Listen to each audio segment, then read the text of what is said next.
Sweden में दोबारा कुरान जलाने की मिली मंजूरी, आग बबूला हुए फिर मुस्लिम देश, उठाया बड़ा कदम। स्वीडन के कई दूतावासों पर एक साथ ताबड़तोड़ हमला। स्वीडन में एक बार फिर से मुसलमानों से गुस्साए स्वीडन वासी। दोस्तों, हमने आपको कुछ दिन पहले बताया था कि कैसे स्वीडन में 2016 के बाद से बड़े पैमाने पर जिहादी, खास करके इराकी और तमाम आतंकवादी घुस गए थे, जिन्हें हम मुसलमान कहते हैं। स्वीडन ने उन्हें अपने देश में शरणार्थी के तौर पर लिया था, लेकिन उन्हीं आतंकियों ने, अब जिहादियों ने अब पूरे स्वीडन में आतंक मचा रखा है, जिसके वजह से, और इसकी वजह जो है वो स्वीडन वासी मानते हैं वो किताब कुरान, क्योंकि इनकी कुरान में लिखा है कि आप जहां रहिए उस देश पे कब्जा करने की भरपूर कोशिश करिए। आप जहां रहिए वहां इस्लाम के इतर अगर कोई भी धर्म के लोग हैं तो उनको मारिए, प्रताड़ित करिए, इतना परेशान करिए कि वो इस्लाम धर्म में आ जाए।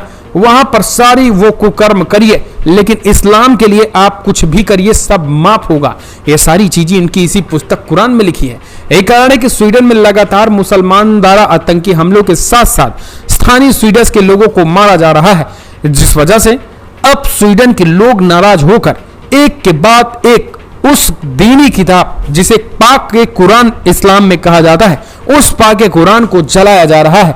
कुछ दिन पहले कुरान जलाया गया था, वो तो आपने समझा, मुस्लिम देश भी भड़क गए थे, लेकिन अब एक बार फिर से स्वीडन ने दोबारा कुरान जलाने का ऐलान कर दिया है। आपको बता दें, स्वीडन की सरकार ने कुरान जलाने की दोबारा मंजूरी दे दी है और अब इस पर मुस्लिम देश भड़क गए हैं। उनका कहना है कि स्वीडन जानबूझकर मुस्लिम देशों के सेंटीमेंट को हर्ट कर रहा है। अब इसके एक्शन का रिएक्शन भी हुआ। कुरान जलाए जाने के इराक में बवाल हुआ, स्वीडन के दूतावास पे हमला हो गया, आग लगा दी गई है, राजदूत पर हमला कर दिया गया है। तो दोस्तों, आपको बता दें, स्वीडन में दोबारा कुरान जलाने की अनुमति दिए जाने के बाद इस्लामिक देश इराक में स्वीडन के रिश्ते पर भारी तनाव आ गया है।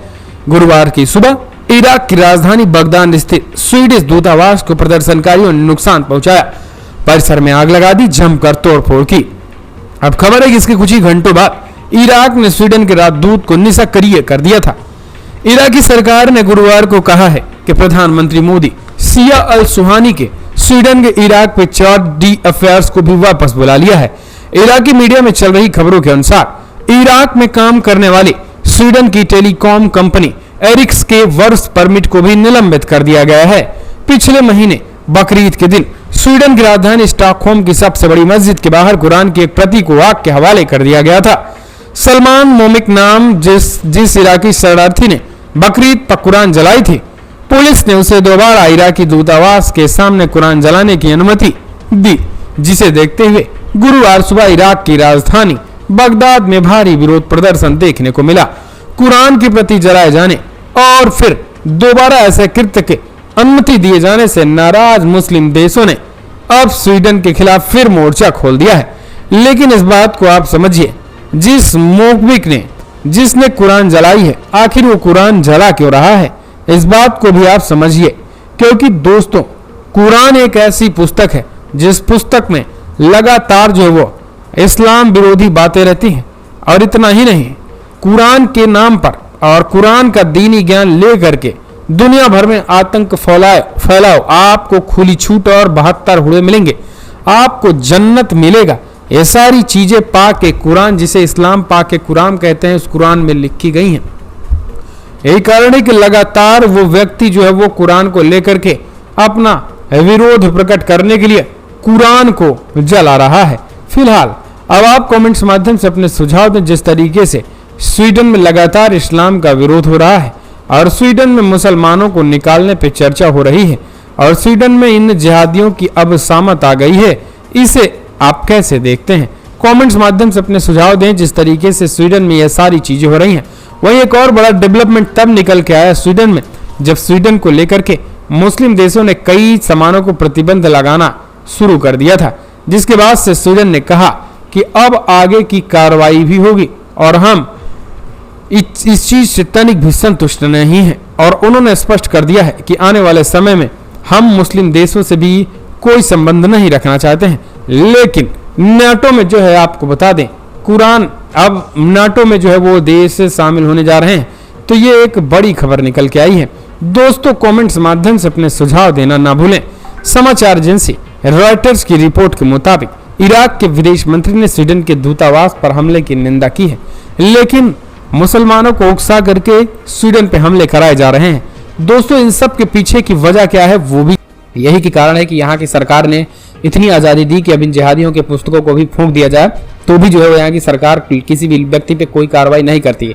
ये जब अंतरात्मा से लोग प्रताड़ित होते हैं तभी ऐसा किया जाता है। और 2016 के बाद जिस तरीके से जहाँ की जो भौगोलिक स्थिति बदली शरणार्थियों के बाद, उसके बाद यूरोप में आतंकवाद तेजी के साथ फैलने लगा।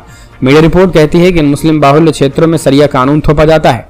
ये समुदाय कथित तौर पर लोग, खासकर महिलाओं के पहनावे और तौर तरीके पर नियंत्रण करने के लिए बेजा दबाव बनाता है। यहाँ तक कि संगीत और नृत्य को भी हराम बताकर वहाँ के आसपास के लोगों पर हमले करते हैं।